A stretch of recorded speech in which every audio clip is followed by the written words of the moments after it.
So what is this so big deal about Om then? What does it mean? What is the etymology of Om? Why is it a central concept in Vedic philosophy? What is the science of Om? What on earth is actually is it? Yeah. So those are all some of the key points that I think we need to understand, because when Mandukya Upanishad starts with Om, Varuna is saying Om iti etad aksharam. He is asking us to think about Om very carefully. Why is it is called as Aksharam? Why is it that it is an Akshara? Yeah. And he wants us to think about all these things. What does it mean? Why is central to Vedic philosophy? What is the science of Om? What is it? What is the etymology of Om? Yeah. Now, before we go into, at least let's touch one aspect of it today, and we'll continue this in subsequent weeks. But before we do that, can I get some flavor from friends who are here as to what is their view and what is their understanding of what Om actually means? Yeah. So can we have volunteers? Please go whenever you're ready. So my mom has said Om means God. Om is synonymous is God. That is what it means, is what my mom has said. I agree with you. So anybody else, please, what is their view? What have they Yes, studied I so also far about? second your mom, because it's Om is the name of the God. That's what I have heard. Yeah, thank you, Shilaji. Anybody else? Although Suresh, Yeah. Om perhaps means everything, anything. There's hardly anything that Om doesn't mean. Give me an example. Like, you could interpret it in terms of relative time. You could interpret it in terms of absolute time. You could interpret it in terms of creation. You could interpret it in terms of consciousness. You could interpret it in terms, you could perhaps link it to, as you said, everything. We communicate basically through words. And if every single syllable, sound, word is emergent from Om, perhaps one should be able to understand all that is if one contemplates and understands Om in its entirety. Yeah, thank you, Suresh. Very well, extremely well put. So before I give you some interesting snippets about scientific views of Om, just to get us all interested in this, can I request Harish ji to recite Om for us, please? Sure.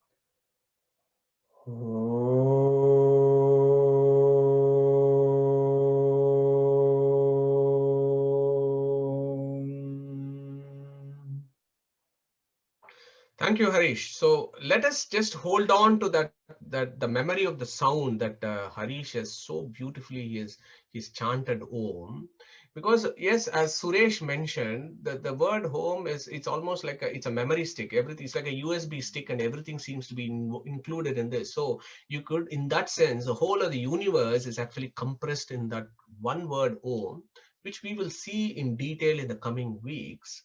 But there is also a scientific angle to Om. There is also another angle that is quite popular these days, and not surprisingly, it's very popular, and it resonates with our Vedic rishis' view.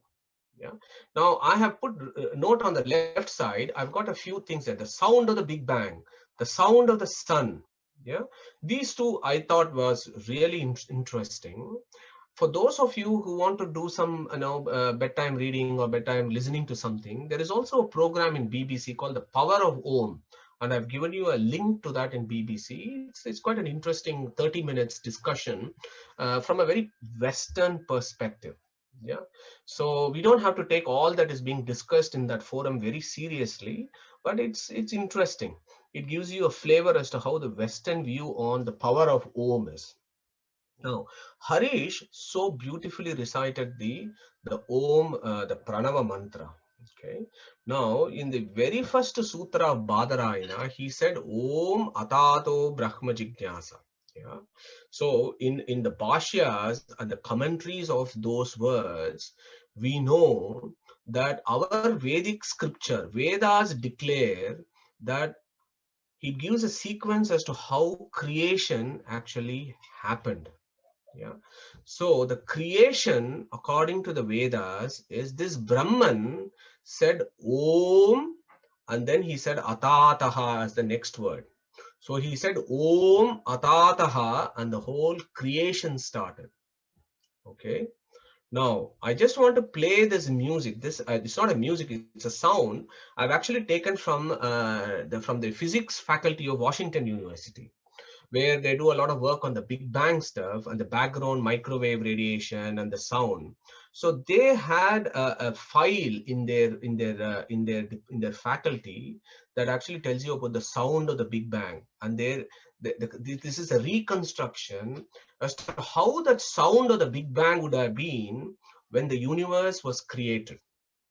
Okay, and you let me know what it feels like, and I hope the audio works.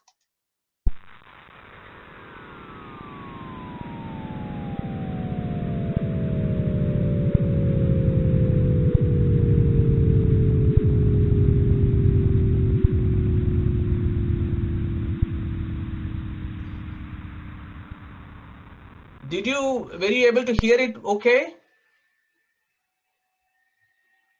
Yes, Yes. Yes, Okay. Gurudev. So go to the website and have a listen. To me, it sounds like Om. And there are lots of other, articles, scientific articles that talk about the sound of the Big Bang and how it sounds very similar to the Om sound that we are all very familiar with from our Hindu Dharma. Okay. And not surprisingly, our Veda Vyasa has said the creation started with Om Atataha. Okay. So I sometimes wonder, it may be a coincidence, but increasingly the more one studies, the more convinced one gets from the inner visions of our rishis and how they had understood the creation of the universe. And that seems to resonate, at least to some extent, with what the modern view of this is. Now look at the sound of the sun, and I'll pay a little bit of a snippet on that. Let's not spend too much time on this. And again, I thought the sound of the sun is interesting and important because our Gayatri mantra is that Om Bhur Bhuva Swaha Tatsavituhu Varenyam Bargo Devasya Dhimahi Diyo Yonah Prachodayat. It is talking about the Surya Narayana who is inside the sun, and that Gayatri mantra starts with Om. So when I was doing this research on sound of the sun, what is the sound of the sun from NASA's perspective? And go to NASA and look at this. Again, there is an interesting sound there. Let's play for 30 seconds and then we'll switch it off. Oops.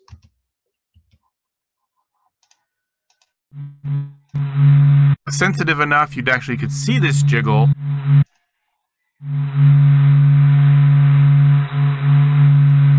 Sorry.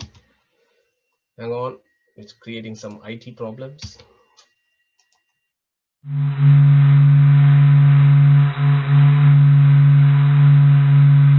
You're actually hearing the vibration of the sun. It almost has a warmth to it. It's just enough where I can almost feel the sound on my skin or on my clothes. I imagine feeling the sun, moving next to me. My name is Alex Young, and I am the... Check that website out about this director, associate director of NASA, who is actually does a research in this, and he captures the sound of the sun, and that is also like Omkara. And there is lots of discussions about how the sound of the sun is Omkara, and how the sound of the Big Bang, as we now know from science, seems to be Omkara. And if you do Google search or if you do PubMed search, there are lots of articles that talks about the time frequency analysis of chanting the Om mantra. What are the functional MRI imaging studies of Om and what it does to the brain? So there are all these interesting aspects to Om, which I'm hoping, so one of us in the audience will actually pick it up over the next 2 or 3 weeks and actually give us a summary of the scientific perspective of Om. But I'm going to focus only on the scriptural aspects of Om. Okay, so we got another 10 minutes. and I'll just move to the next slide. So I hope it was interesting that let's look at the various angles. What does it mean? What is the etymology? Why is it central? What is it? What is the science of Om? How does it link with modern science and understanding of the universe and so on? Everything seems to fall in place when one gets a deep understanding of Om.